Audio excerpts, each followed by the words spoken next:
वंदे वंदे वंदे भारत माता की भारत माता की। ओम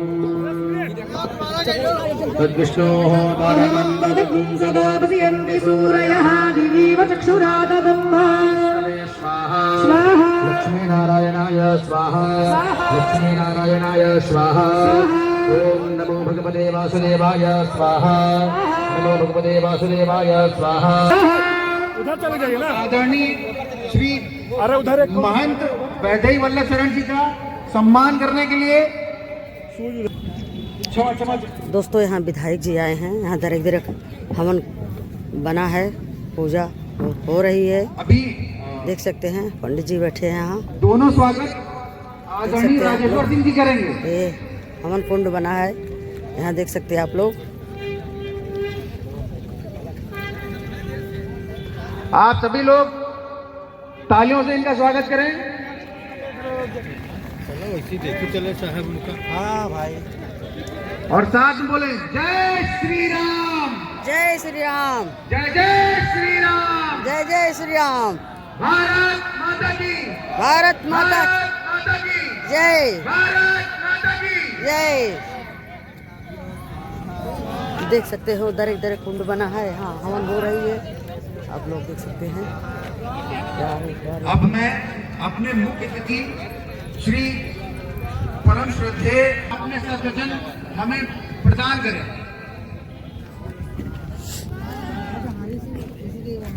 बहुत दूर दूर से यहाँ आए हैं लोग, देख सकते हैं बहुत भारी संख्या में जुड़े हैं। आज परमात्मा धर्मात्मा परम स्वतंत्रता करुणा वर्णालय भक्तवांछा कल्तर श्री रामलला सरकार जिनकी चरण शरण की परम कृपा बनी रहती है ऐसे अनंत फलों से हनुमतलाल जी महाराज जो हमारा हिंदू सम्मेलन हो रहा है। आज इस कार्यक्रम के मुख्य वक्ता मुख्य अतिथि परम आदरणीय आप लोग बहुत भारी ये क्षेत्र के क्षेत्र प्रचारक आप लोग शेरन जी भाई साहब देखें घर बैठे। उनका यशस्वी ओजस्वी और बहुत ही ज्ञानवर्धक पाठ हम सबको मिलेगा।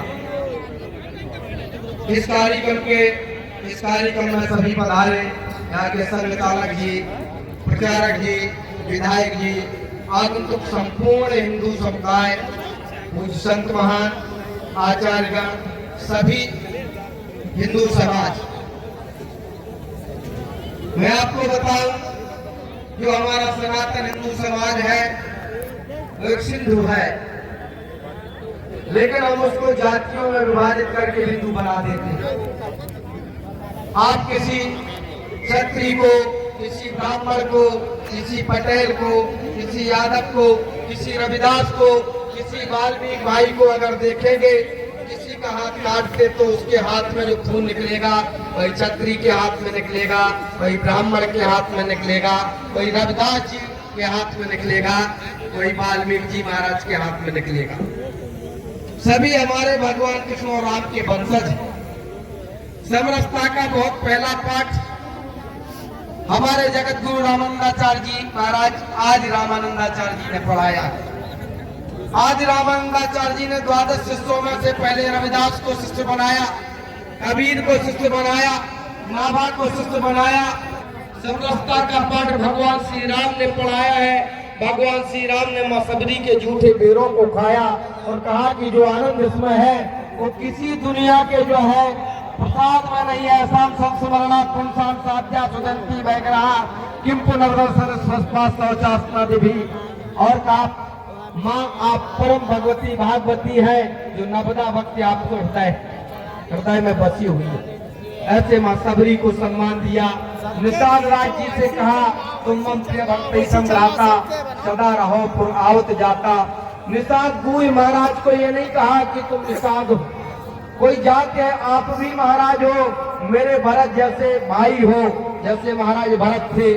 समरसता का पाठ हमारे भगवान ने पढ़ाया, ऋषियों ने पढ़ाया, मुनियों ने पढ़ाया, लोग उसको नहीं बताते हैं। कोई धर्म नहीं है, हमारा धर्म अभी महाकुंभ चल रहा था सनातन धर्म। मैं ये कह रहा था कि कोई इसमें मुसलमान स्नान ना करे, कोई ईसाई स्नान ना करे, हिंदू समाज तो सब कर ही रहे थे, लेकिन जो भी स्नान करने के लिए आ रहा था वहाँ कोई भेदभाव नहीं था, सब सम थे, माँ गंगा का आनंद ले रहे थे। तो ऐसा परम पावन हमारा सनातन धर्म है। हमारा हिंदू समाज एक सिंधु है, एक समुद्र है, हमको छकना नहीं है, हमको बटना नहीं है। अगर हम छकेंगे बटेंगे तो देखिए जात पात की करो विदाई, हिंदू हिंदू भाई भाई हम सब एक है, परस्पर हम ऋषि मुनियों की संतान है, हम में कोई भेद है ही नहीं। भेदभाव करके तमाम आक्रांताओं ने आके हमारे स्वभाव को चुनते थे तो उनके मुंह से एक आवाज निकलती थी, वो मंत्र था आजादी का जिसका नाम था वंदे मातरम। उस वंदे मातरम की 150वीं जयंती ये संपूर्ण देश भर में मनाई जा रही है। यहाँ शिक्षा से जुड़े हुए हमारे कई ऐसे शिक्षाविद बैठे हैं जिनके संस्थान चलते हैं। मैं आप सबसे विनती करना चाहूंगा, इस पांच हवन कुंड बनाई गई, बताया जाना चाहिए आने वाली पीढ़ी को उस वंदे मातरम गुरुपुत्रों के बलिदान का, गुरु तेग बहादुर के बलिदान का इतिहास अपने को बताना पड़ेगा। उसी अंग्रेजी हुकूमत में जनजाति समाज के अंदर में एक देशभक्ति के ज्वाला को प्रज्वलित करने के लिए जिस महापुरुष का, जिस विराट पुरुष का जन्म हुआ उसका नाम हम सब जानते हैं, उनका नाम था बिरसा मुंडा। ऐसे बिरसा मुंडा ने ऐसे देशभक्ति के भाव को सर्व समाज में जगाया। बनवासी समाज के साथ उस महानता के आधार पर आज हम उनको बिरसा भगवान कहते हैं। ऐसे 50वीं जयंती ये संपूर्ण देश भर में मनाया जा रहा है। और आज से ठीक 100 साल पहले इसी देश में जब अंग्रेजी हुकूमत काम कर रही थी, उस समय इस देश में एक संगठन का जन्म होता है जो हिंदुओं को संगठित करने के लिए जिस संगठन का काम था उसका नाम है राष्ट्रीय स्वयंसेवक संघ। ऐसे राष्ट्रीय स्वयंसेवक संघ के स्थापना के 100 साल पूरे हुए हैं। इस नाते संपूर्ण देश भर में इस हिंदू सम्मेलन का आयोजन हो रहा है 1 लाख स्थानों पर। जैसा यहाँ का कार्यक्रम नटकुल में हो रहा है, वैसे 1 लाख स्थानों पर संपूर्ण देश भर में इस प्रकार का कार्यक्रम हो रहा है। प्रश्न आता है, हिंदू सम्मेलन क्यों, क्या है हिंदू का संगठन इसलिए जरूरी है, हिंदू को संगठित इसलिए जरूरी है, इस दुनिया को शांति का मार्ग दिखाने के लिए, संपूर्ण दुनिया को प्रशस्ति का मार्ग दिखाने के लिए।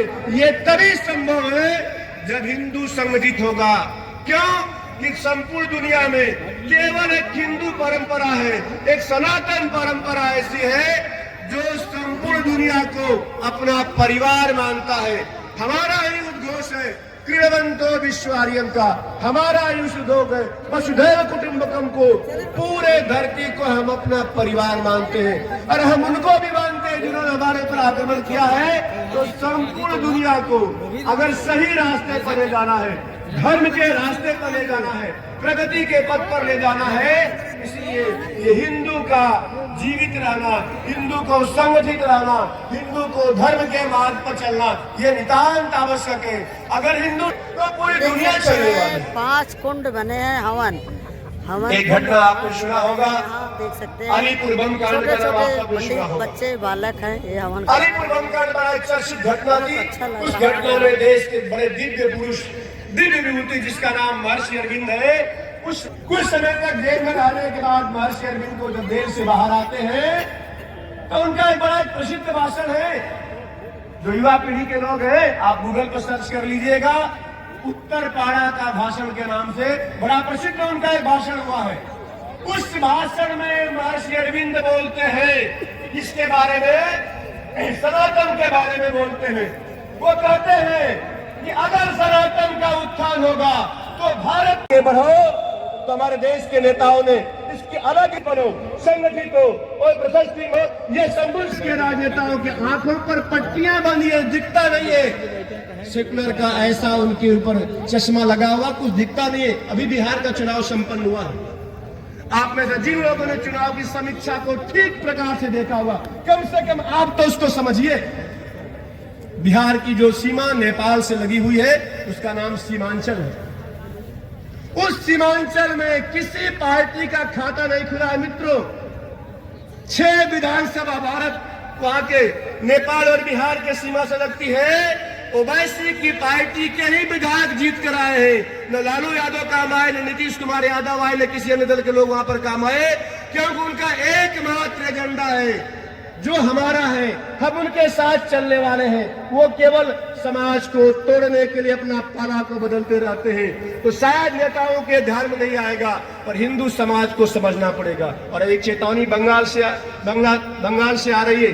90 विधानसभाओं में हमारे प्रत्याशी जीतेंगे, 90 विधानसभाएं हमारी हैं। ये क्या हो रहा देश के अंदर में?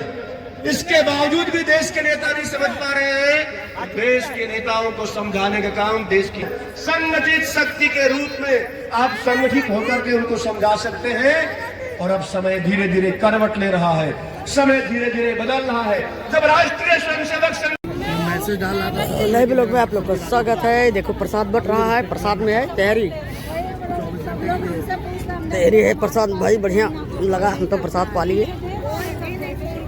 देख सकते हैं आप लोग, प्रसाद हम लोग पा लिए हैं और अच्छा लगा प्रसाद। खाया भैया आपने प्रसाद? हम कहाँ खा लेंगे, ज़्यादा पसीना आ गया तो भाग गया हमने। बहुत तेज जरे है, हो ही पाए प्रसाद। इतना भीड़ है प्रसाद लेने में, बहुत पापड़ बेलना पड़ता है प्रसाद लेने में।